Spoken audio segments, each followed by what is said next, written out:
शंखनाद में आपका स्वागत है।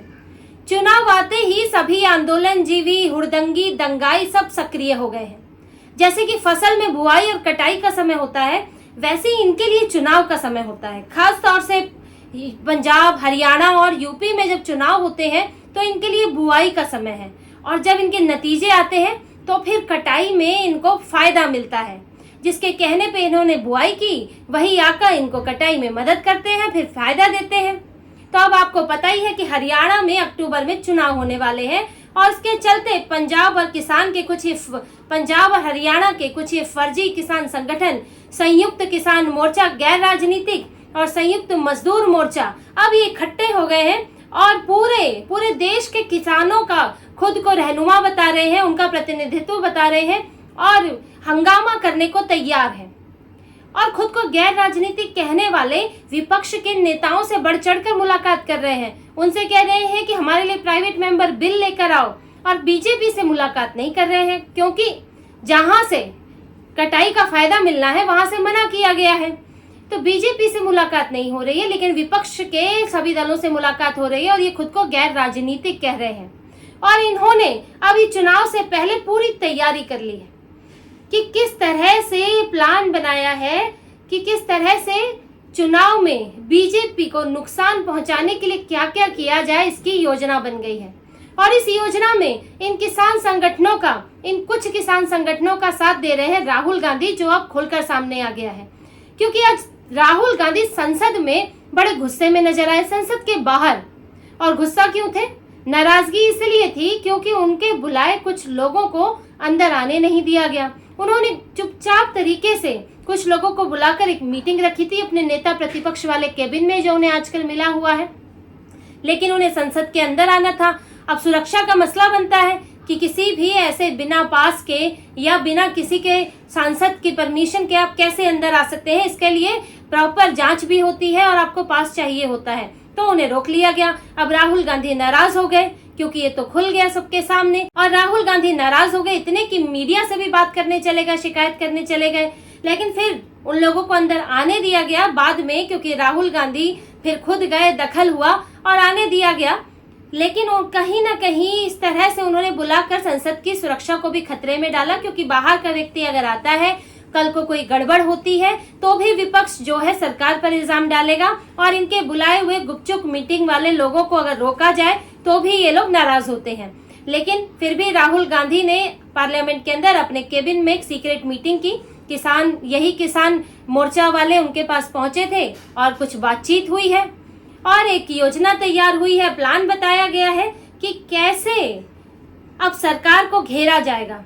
क्योंकि बहुत ज्यादा समय है नहीं हरियाणा चुनाव में, और कांग्रेस की हालत बहुत पतली नजर आ रही है क्योंकि गुटबाजी है।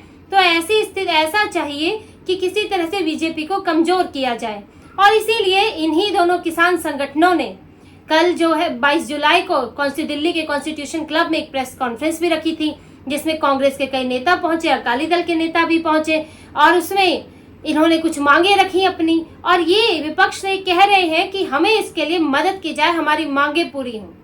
और ये इन्होंने इसकी त्रिस्तरीय योजना बनाई है कि कैसे बीजेपी को घेरा जाएगा। अभी तो ये सब मुलाकातें चल रही हैं, एक तरह से अभी तो एक भूमिका बनाई जा रही है, धीरे धीरे मीडिया में सक्रियता बनाई जा रही है।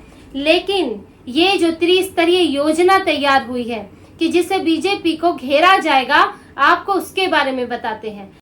और इस योजना में सिर्फ ये किसान संगठन शामिल नहीं है, बल्कि भारत के विपक्षी दल भी शामिल हैं। अब ये कैसे, आप इससे जानिए कि जो संगठन है किसान संयुक्त मोर्चा गैर राजनीतिक, उसके जो नेता हैं जगजीत सिंह डल्लेवाला, इसके अलावा किसान मजदूर मोर्चा, उसके हैं सरवन सिंह पंढेर। इन नेताओं की पुरानी तस्वीरें आपको कांग्रेस के नेताओं के साथ मिल जाएंगी, राहुल गांधी के साथ मिल जाएंगी, और हर बार ये लोग चुनाव से पहले ही आंदोलन करने पहुंचते हैं। अभी जो हुआ था, जिसमें हरियाणा बॉर्डर पर हरियाणा सरकार ने रोका, अभी तक वहां तंबू गाड़ कर बैठे हुए हैं शंभू बॉर्डर पर, वो कब हुआ? लोकसभा चुनाव से पहले। और इससे पहले जो 3 कृषि कानूनों को लेकर आंदोलन हुआ था, वो हुआ था यूपी चुनाव से पहले। तो ये लोगों ने एक स्ट्रैटेजी बना ली है कि चुनाव से पहले कोई आंदोलन करे, हंगामा करे, ताकि सरकार को दबाव में लाए या सरकार को क्रूर दिखाएं। और इसके लिए अभी क्या क्या हथकंडे अपना रहे हैं, ये 3 हथकंडे मैं आपको बताती हूँ। पहला हथकंडा है इस मामले में उत्पात मचाना, हंगामा करना। इसके लिए क्या इन्होंने योजना बनाई है कि एक लॉन्ग मार्च निकाला जाएगा। इसके अलावा 15 अगस्त को ट्रैक्टर रैली की जाएगी। अब आप समझिए 15 अगस्त का दिन है जब सुरक्षा चाक चौबंद होती है, कम से कम लोग बाहर निकलने की कोशिश की जाती है और उसी दिन ये ट्रैक्टर रैली करेंगे। अब ट्रैक्टर रैली करेंगे क्योंकि सुरक्षा व्यवस्था का सवाल है, तो सरकार उन्हें रोकेगी, पुलिस उन्हें रोकेगी और इसके लिए ताकत का इस्तेमाल होगा, लाठीचार्ज हो सकता है, कुछ ना कुछ ऐसा इन्हें हिरासत में लिया जा सकता है। तो ये कोशिश यही कर रहे हैं कि किसी तरह से सरकार को सख्ती बरतने के लिए उकसाएं, हम हंगामा करें। और इसी तरह ये हरियाणा के जिंद में 15 सितंबर को रैली करने वाले हैं, 22 सितंबर को पिपली में रैली करने वाले हैं और अक्टूबर में हरियाणा की चुनाव है। और इसके अलावा दिल्ली कूच की इनकी तैयारी है। तो इन्हें जो भी हरियाणा बॉर्डर पर रोका हुआ है, फिर ये वहां पर लोगों को इकट्ठा होने के लिए कह रहे हैं जो अभी चले गए थे, और इकट्ठा होके फिर दिल्ली की तरफ बढ़ने के लिए कह रहे हैं। इससे क्या होगा, हंगामा होगा, सरकार सख्ती करेगी, रबड़ बुलेट छोड़ेगी, लाठीचार्ज करेगी, जो कि बहुत सामान्य हो जाता है क्योंकि अगर भीड़ बेकाबू हो जाए तो उसे नियंत्रित करना पड़ता है। तब ये लोग क्या दिखाएंगे कि सरकार देखो किसानों के लिए कितनी सख्त है, सरकार सरदारों के साथ कितना बुरा व्यवहार कर रही है, जाटों के साथ कितना बुरा व्यवहार कर रही है, ये दिखाने की कोशिश होगी। और साथ में एक लोगों के लिए धारणा बनाई जाती है कि अरे प्रोटेस्ट हो रहा है, बार बार किसानों का प्रोटेस्ट हो रहा है, तो यानी सरकार के खिलाफ गुस्सा है, सरकार अच्छा काम नहीं कर रही है, इसलिए लोग सड़कों पर आ रहे हैं। देखिए, सरकार का काम होता है लॉ एंड ऑर्डर बनाए रखना, ताकि अराजकता की स्थिति और व्यवस्था की स्थिति ना फैल जाए।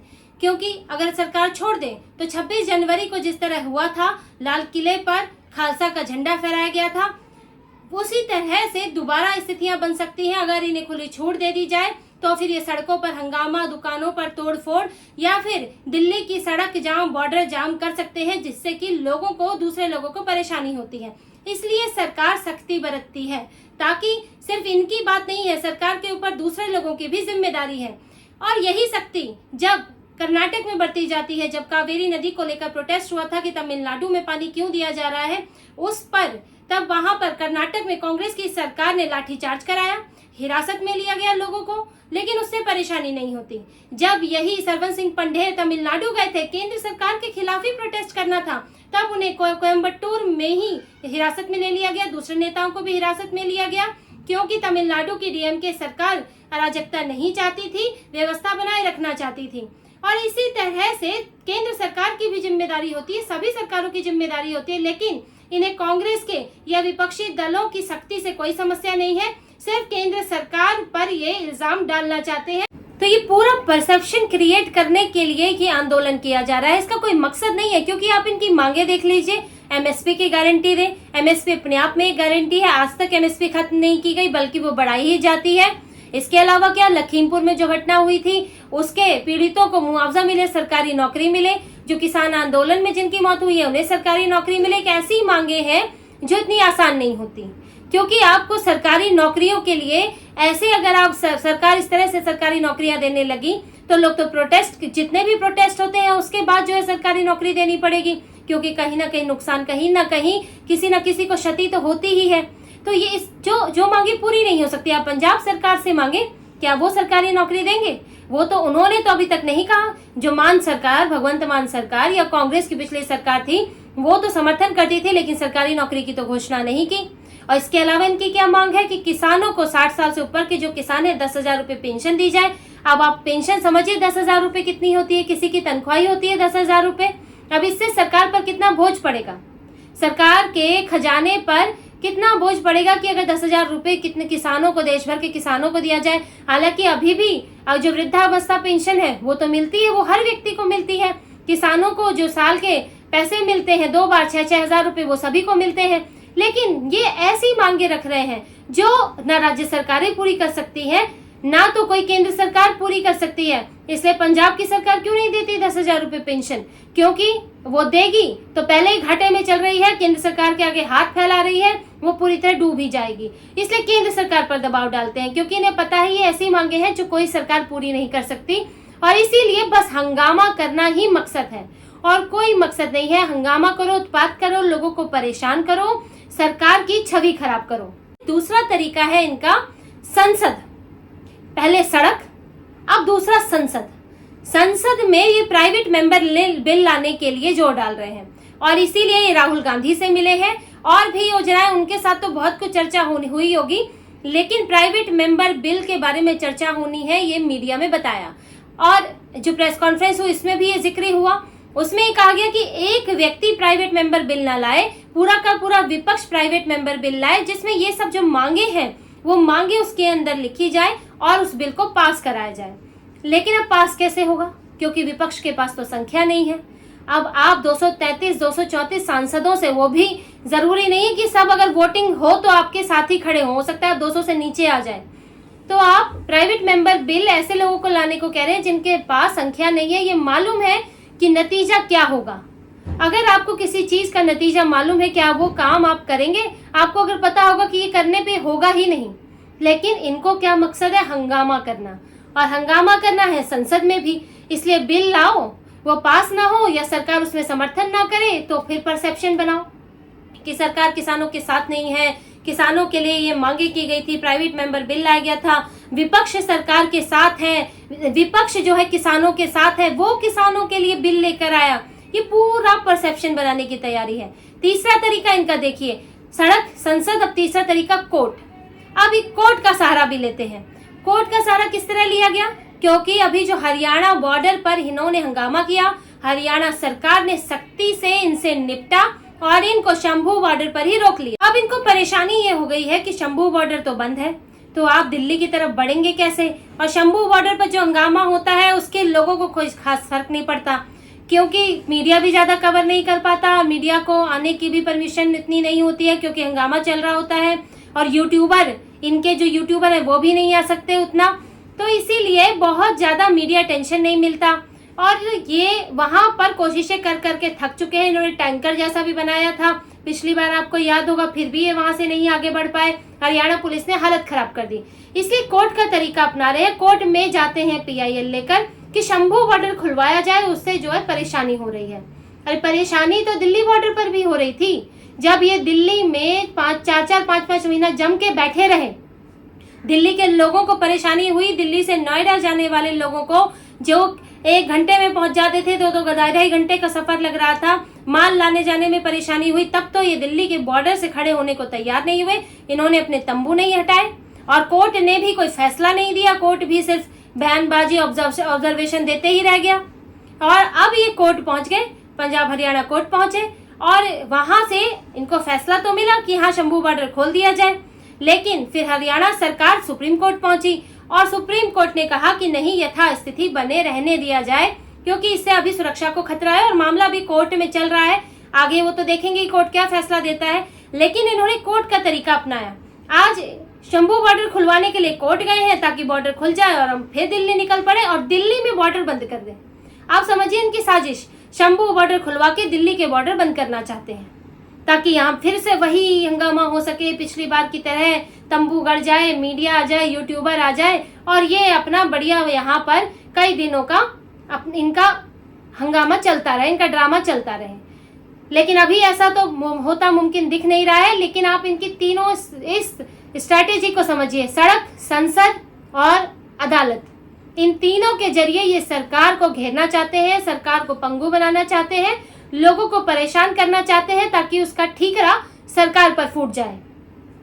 और ये सब हो रहा है हरियाणा चुनाव के लिए, क्योंकि हरियाणा में इस समय कांग्रेस की स्थिति बड़ी खराब है। देखिए, चुनाव तो महाराष्ट्र और झारखंड में भी है, लेकिन महाराष्ट्र झारखंड के किसान इनके साथ होते नहीं है और इन किसानों का असर वहां पड़ता नहीं है। महाराष्ट्र के किसान कभी इनके आंदोलन में आए नहीं। हरियाणा में क्योंकि जाट किसान है, जाट नेता इसमें भी शामिल रहते हैं, तो उसका असर पड़ता है, पड़ सकता है। तो ये कांग्रेस की स्थिति वहां पर इसलिए खराब है क्योंकि गुटबाजी हो रही है। कांग्रेस के नेता हुड्डा वर्सेस SRK, कुमारी शैलजा, ये रणदीप सुरजेवाला, ये सब में फूट पड़ी हुई है और कांग्रेस बड़ी खराब स्थितियों से गुजर रही है कि बीजेपी इनके लिए खतरा नहीं है, अपने ही नेता खतरा बने हुए हैं। इसीलिए इस आंदोलन का इस्तेमाल हो रहा है बीजेपी के खिलाफ कि जाटों को नाराज करो और पूरी तरह कंसोलिडेट करके कांग्रेस की तरफ ले आओ ताकि कांग्रेस को चुनाव में कुछ तो फायदा मिले। लेकिन अब हरियाणा सरकार भी पूरी तैयारी में है।